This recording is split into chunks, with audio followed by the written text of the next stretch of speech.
Good afternoon, students. Today we are going to learn about the last topic of demand analysis, that is variation in demand and changes in demand. This is the last topic. It is very easy, but at the same time it's very confusing because students get confused in changes in demand and variation in demand.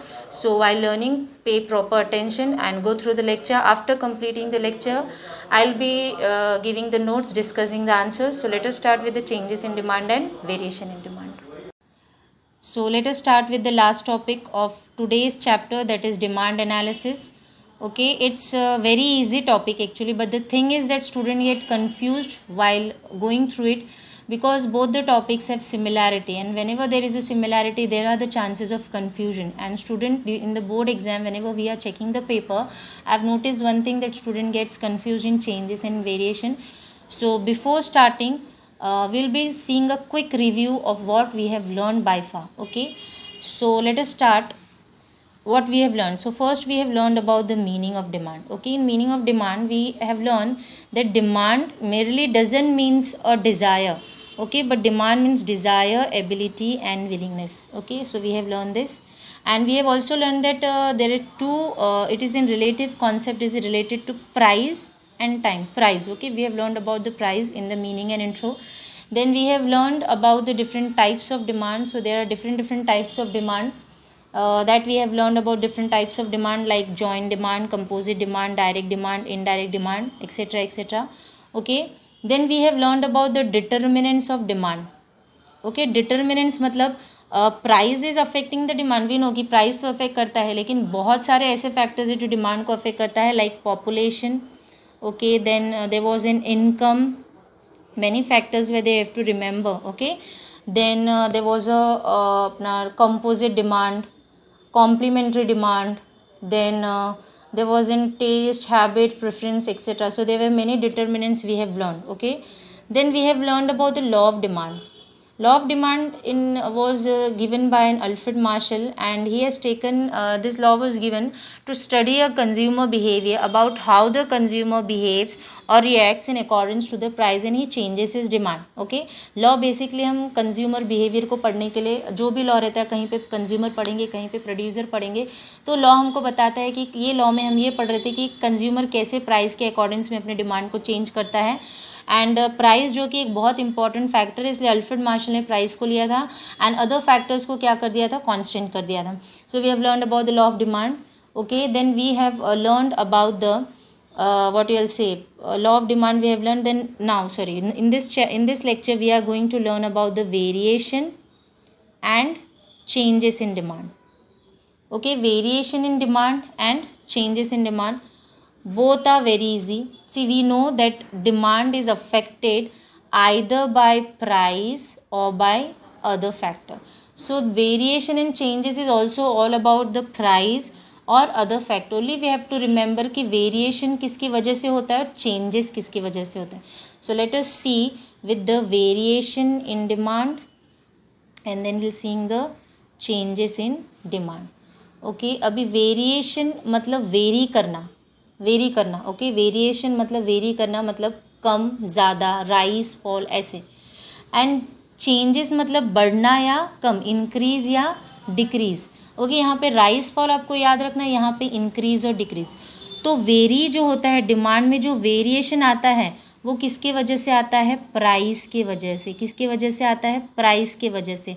तो यहाँ पे हम बोल सकते हैं कि other factor जो है it will be constant. Other factor will be constant. तो चेंजेस किसकी वजह से हो रहा है, प्राइस की वजह से, क्योंकि प्राइस ही है जो डिमांड को वेरी कर सकता है. वेरिएशन और चेंजेस दोनों में कम ज़्यादा, लेकिन फ़र्क क्या है, वेरिएशन मतलब वेरी करना, चेंज मतलब पूरी तरीके से चेंज कर देना.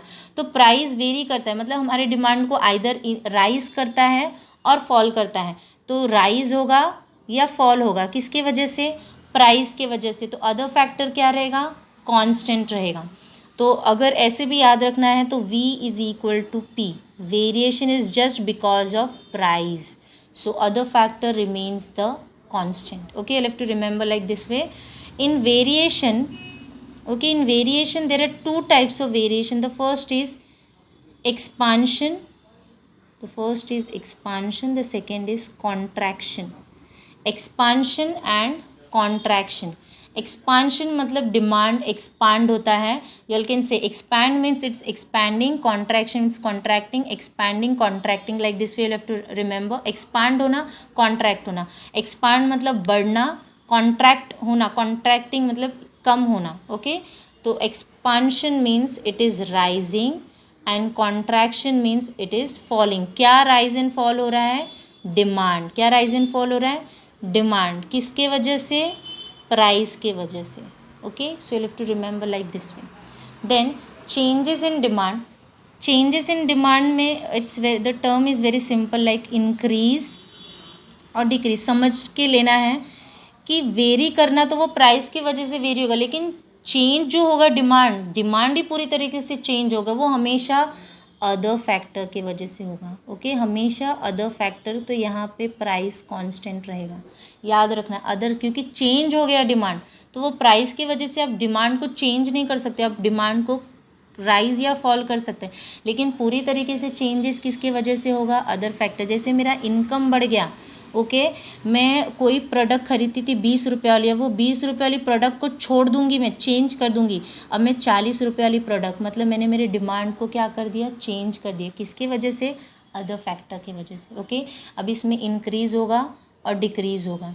ओके, सो चेंजेस में देयर इज आइदर इंक्रीज और डिक्रीज. ओके, आइदर इंक्रीज और डिक्रीज. एंड कौन? डिमांड. ओके, ये सब किसके ऊपर ही आ रहा है? डिमांड के ऊपर है. किसके वजह से आ रहा है? यहाँ पे अदर फैक्टर. तो you all can say V is equal to P, C is equal to O. Only this much you have to remember. In variation there is expansion and contraction. Change मतलब increase और decrease.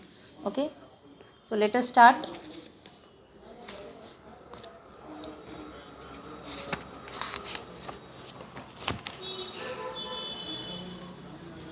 Variation in demand. The first is variation in demand. Variation का थोड़ा explanation दिया है. When demand for commodity.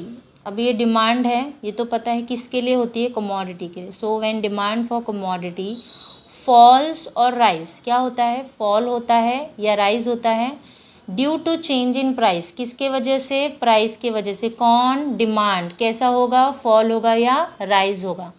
Other factors remains constant. Other factors कैसे रहेंगे? remaining constant. It is known as variation in demand. So variation in demand refers to when demand for a commodity falls or rise due to change in price, other factor remains constant, is known as variation in demand. Now in variation in demand there is two types. The first is expansion, the second is contraction. याद रखने के लिए V is equal to P. अब variation है तो expand होगा या contract होगा. तो expansion refers to rise in quantity demanded. Okay, बढ़ रहा है. एक्सपैंड हो रहा है मतलब बढ़ रहा है. क्या बढ़ रहा है? डिमांड. ओके, कब डिमांड बढ़ेगा? Due to fall in price alone. Okay, so it refers to rise in quantity demanded due to fall in price alone. तो उसको बोलते हैं एक्सपेंशन ऑफ डिमांड. यहाँ पे other factors like income, taste, habit, preference, population, other factors remain unchange. जैसे कि test हो गया, इनकम ऑफ कंज्यूमर हो गया, साइज ऑफ पॉपुलेशन हो गया. तो देखो इट्स वेरी इजी है. डिस्टिंग्विश बिटवीन के लिए एग्जाम में पूछते हैं 2 मार्क्स के लिए. ओके, ऐसे भी पूछ सकते हैं कि इसका एक्सपेंशन पूछेंगे और उसका डिक्रीज पूछेंगे. Expansion in demand and decrease in demand ऐसे भी पूछ सकते हैं. एंड कभी कभी एक्सपेंशन और कॉन्ट्रैक्शन भी पूछ सकते हैं. ओके, तो आपको पता रहना चाहिए कि एक्सपेंशन मतलब refers to rise in quantity demanded due to fall in price alone, other factors remains constant. इसमें in this explanation there is nothing. Only you have to remember कि एक्सपांड हो रहा है मतलब डिमांड बढ़ रहा है. ओके, अब जब डिमांड बढ़ा है तो प्राइस फॉल ही हुआ रहेगा क्योंकि इसमें प्राइस इंपॉर्टेंट है. तो अदर फैक्टर्स कैसे हैं? अनचेंज रहेंगे क्योंकि हमने ये वेरिएशन में हम सिर्फ प्राइस ले रहे हैं. ओके, तो taste, habit and etcetera will be. So you have to write like this 1 point and this combining you write 2 points. You can draw a diagram also. Diagram is also there. Contraction of demand. Now contraction refers to fall in quantity. Contract हो रहा है मतलब कम हो रहा है तो fall होगा demand. अब जब डिमांड fall हो रहा है तो प्राइस राइज हुआ रहेगा. Due to rise in price alone, other factors remain unchange, other factors कैसे रहेंगे? अनचेंज, जैसे कि taste, income of consumer, size of population etcetera. तो कॉन्ट्रैक्शन वेरिएशन में again you have to remember, in variation expand contract, expand and contract. Variation किसकी वजह से होता है? प्राइस की वजह से होता है। ओके, तो एक्सपेंशन एंड कॉन्ट्रैक्शन, एक्सपांड हुआ मतलब डिमांड बढ़ा, डिमांड बढ़ा है मतलब प्राइस फॉल हुआ रहेगा, other factor remaining constant. Contract मतलब डिमांड कम हुआ रहेगा, डिमांड तब कम हुआ रहेगा जब प्राइस बढ़ा रहेगा, other factor remaining constant. It's very easy. Okay, now let us see the diagram. There are the two diagrams. The first is for expansion. Okay, so this is a line of a price, and here you have to write quantity demanded. Okay, this is y axis, this is x axis. ये जो black sketch pen से have done, it is in original price and original demand. मतलब जब original price इतना था तो demand इतना था। ओके, फिर धीरे धीरे प्राइस क्या हो गया? कम हो गया, फॉल हो गया। प्राइस क्या हो गया? फॉल। तो P से P1, तो ये शेडेड पोर्शन जो है न्यू लाइन, तो ये P1 हो गया। प्राइस कम हुआ, अब प्राइस कम हुआ है तो डिमांड क्या हो गया? बढ़ गया। यहाँ पे देखो डिमांड बढ़ गया है, तो जो हमारा कर्व है वो कैसे स्लोप कर रहा है? डाउनवर्ड। मतलब पहले जो कर्व होगा वो ऐसे होगा, राइट? अभी इसी कर्व पे हमने दोनों बता दिया है, ओरिजिनल भी और न्यू भी, तो इसलिए डाउनवर्ड स्लोपिंग डिमांड कर्व है। From left to right, DD is a demand curve from A to B। तो ये हमने दोनों जो चेंजेस है उसको एक ही उसमें प्लॉट कर दिया है। ओके, अभी you have to write the diagram, you have to explain the diagram. Demand moves downward direction on the same demand curve. एक ही डिमांड कर्व पे हमने दोनों, ओल्ड भी और न्यू भी से एक ही डिमांड कर्व से वो तो भी डाउनवर्ड ही स्लोप हो रहा है। Okay, from point A to B indicates expansion of demand, क्योंकि ये बढ़ रहा है। ओके, तो कब बढ़ रहा है? जब प्राइस कम हो रहा है तो डिमांड बढ़ रहा है। सिमिलरली कॉन्ट्रैक्शन ऑफ डिमांड, ये ओरिजिनल है P एंड ये ओरिजिनल Q, मतलब ये ओरिजिनल ये था। ओके, अभी देखो ये ओरिजिनल हमने ऐसे बनाया, लेकिन हम टेक्स्ट बुक में एक साथ दिए, बट हमको ऐसे समझना है कि ओरिजिनल डिमांड कब है। अब प्राइस क्या हो गया? बढ़ गया है। P से P2 हो गया है, प्राइस क्या हो गया? बढ़ गया है। तो डिमांड, अगर प्राइस बढ़ेगा तो डिमांड क्या हो जाएगा? पीछे आ जाएगा आगे जाने की बजाय। तो जो डिमांड कर्व नीचे जाता था वो ऊपर की तरफ जाएगा। ओके, सो ये जो डिमांड कर्व है, see all can see it's going upward direction. So this is for the new one, this is for the old one, दोनों हम एक ही उसमें प्लॉट करें। Demand curve moves upward direction on the same demand curve, एक ही demand curve पे, from point B to A and indicates contraction of demand. Okay, इसको याद रखना है आपको कि दो आपको बनाना है, एक एंड दो। एक में आपको क्या प्राइस क्या होता है? कम होता है तो डिमांड बढ़ जाता है। दूसरे उसमें प्राइस क्या होता है? बढ़ता है तो डिमांड क्या हो जाता है? कम हो जाता है। ऐसे करके आपको याद रखना है। Okay, now let us see the changes in demand.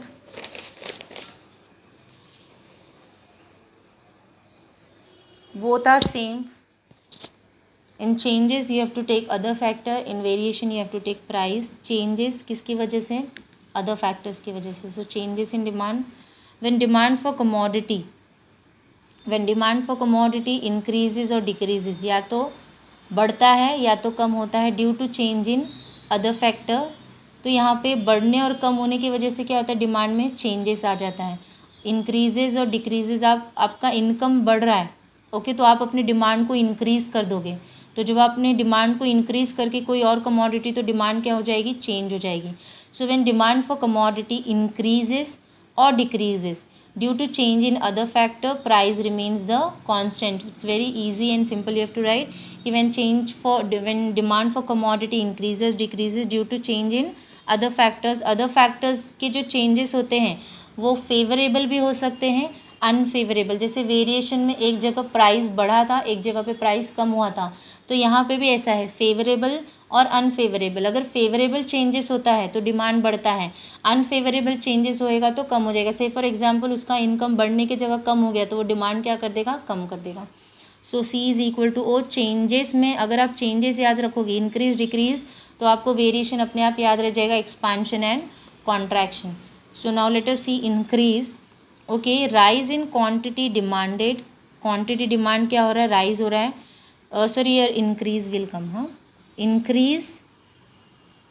Increase in quantity demanded due to favourable changes. Increase हो रहा है डिमांड किसकी वजह से? फेवरेबल चेंजेस की। तो फेवरेबल चेंजेस क्या हो सकता है?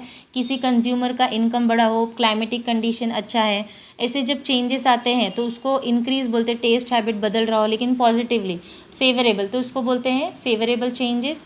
Like taste, income of consumer, climatic conditions etcetera. यहाँ पे what will remain constant? Price will remain constant. Okay, then second is decrease. Now decrease in quantity due to unfavourable changes. यहाँ पे demand कम हुआ है। ओके, किसकी वजह से? Unfavourable changes की वजह से, जैसे कि like taste, income of consumer, climatic conditions etcetera.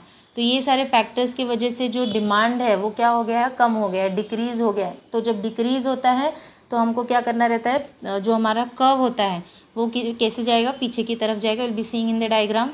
Okay, and here what will remain constant? Price will remain constant. मतलब in changes there is changes because of other factors, so price remains the constant. And simple लिखना, increase in quantity demanded, decrease in quantity demanded due to favourable changes, due to unfavourable changes, price remains constant. Here also price remains constant for 2 marks. It's very easy.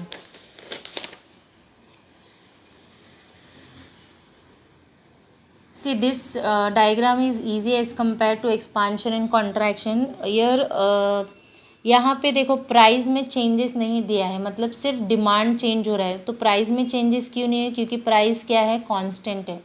Okay, और हमेशा हम price और demand ही दिखाते हैं। तो other factor हमको ऐसे समझना है कि अगर डिमांड बढ़ा है तो फेवरेबल चेंजेस हुआ है, और अगर तो बढ़ गया है, और अगर डिमांड कम हुआ है तो अनफेवरेबल। जो ये है ये न्यू डिमांड है।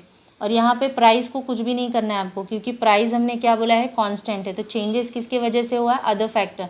लेकिन यहाँ पे हम अदर फैक्टर नहीं दिखाएंगे, सिर्फ हम प्राइस दिखाएंगे और डिमांड बताएंगे। ओके, सो ये diagram, this is the original price, इतने दाम पे इतना डिमांड था। ये हमारा ओरिजिनल डी कर्व है।